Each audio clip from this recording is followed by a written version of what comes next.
আসসালামু আলাইকুম, সবাইকে স্বাগতম জানাচ্ছি আমার চ্যানেলে আমার আরও একটি নতুন রেসিপি দেখার জন্যে। আমি আজকে আপনাদের সাথে শেয়ার করব মজাদার সিমের বিচি রান্নার রেসিপি। সিমের বিচি আজকে আমি শোল মাছ দিয়ে রান্না করব। এই রান্নাটা এতই মজার হয় যে গরম ভাতের সাথে নিমিষেই এক প্লেট ভাত শেষ হয়ে যাবে। আশা করছি আমার আজকের এই রেসিপিটি আপনাদের কাছে ভালো লাগবে।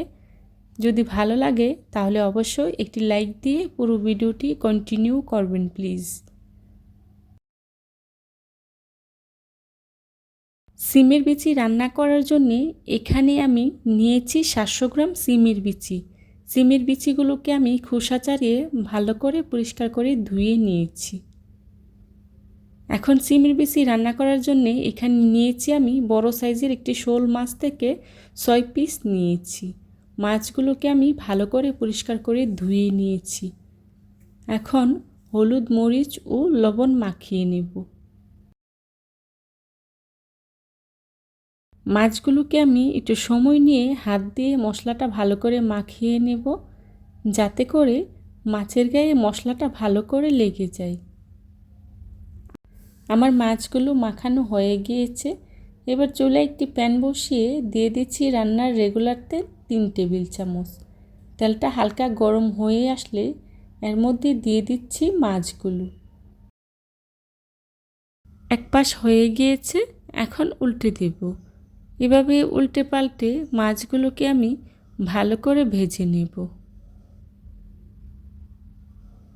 আমার মাছগুলো ভাজা হয়ে গিয়েছে, এখন চুলা থেকে নামিয়ে নেব।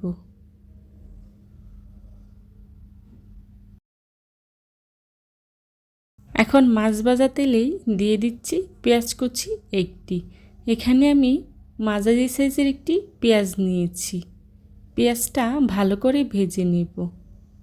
আমার পেঁয়াজটা ভাজা হয়ে গিয়েছে, এখন এর মধ্যে দিয়ে দিচ্ছি পানি 1 কাপ। পানিটা দিয়ে গুঁড়া মশলা ইউজ করব। দিয়ে দিচ্ছি মরিচের গুঁড়া 1 চা চামচ, হলুদের গুঁড়া 1 চা চামচ, দিয়ে দিচ্ছি ধনিয়া গুঁড়া 1 চা চামচ, জিরা গুঁড়া 1/2 চা চামচ, আর দিয়ে দিচ্ছি লবণ 1 চা চামচ। এখন সবগুলো মশলা একসাথে ভালো করে মিশিয়ে নেব। মেশানো হয়ে গেলে ঢাকনা দিয়ে ঢেকে মশলাটাকে আমি 2-3 মিনিটের মতো ভালো করে কষিয়ে নেব। আমার মশলাটা কষানো হয়ে গিয়েছে, দেখুন তেলটা উপরে বেশি উঠেছে। এখন এর মধ্যে দিয়ে দিচ্ছি আগে থেকে পরিষ্কার করে রাখা সিমের বিচিগুলো। সিমের বিচিগুলো দিয়ে ঢাকনা দিয়ে ঢেকে 5 মিনিটের মতো কষিয়ে নেব।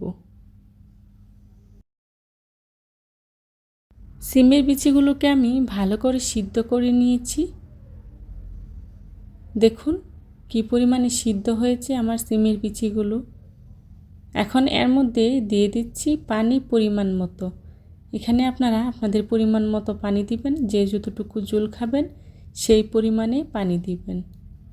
দিয়ে দিচ্ছি টমেটো 2টি। আমি এখানে মাঝারি সাইজের 2টি টমেটো দিয়েছি। দিয়ে দিচ্ছি কাঁচামরিচ কয়েকটি। এবার ঢাকনা দিয়ে ঢেকে 5 মিনিটের মতো রান্না করে নিব। ফিরে এলাম 5 মিনিট পর। দেখুন ঝোলটা অনেকটাই টেনে এসেছে। এখন এর মধ্যে দিয়ে দিব আগে থেকে ভেজে রাখা মাছগুলো দিয়ে আবারও আমি 10 মিনিটের মতো রান্না করে নেব।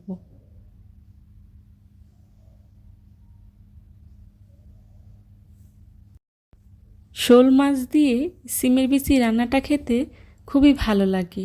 আপনারা যারা এখনও রান্না করেননি একবার হলেও বাসায় ট্রাই করে দেখবেন। আমার রান্নাটা প্রায় হয়ে গিয়েছে। এই সিমের বিচি রান্নাতে কিছুটা পরিমাণে ঝোল রাখলে খেতে খুবই ভালো লাগে। দেখুন আমি কী পরিমাণে ঝোলটা রেখেছি। এখন এর মধ্যে দিয়ে দিচ্ছি ধনিয়া পাতা কুচি। ধনিয়া পাতা কুচি দিয়ে 1 মিনিটের মতো রান্না করে নামিয়ে নেব।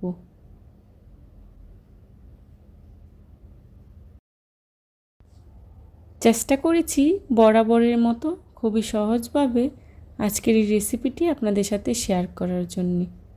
আশা করছি আমার আজকের এই রেসিপিটি আপনাদের কাছে খুবই ভালো লাগবে।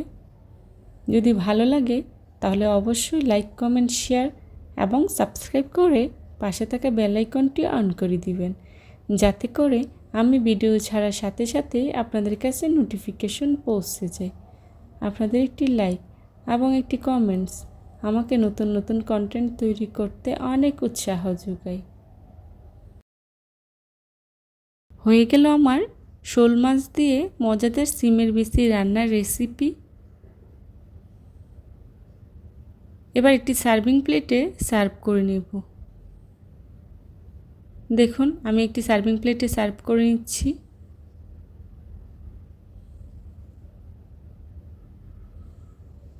আমার আজকের রেসিপিটি যদি আপনাদের কাছে ভালো লেগে থাকে তাহলে অবশ্যই বাসায় একবার হলেও ট্রাই করে দেখবেন, আর কেমন হয়েছে আমাকে কমেন্টস করে জানাবেন।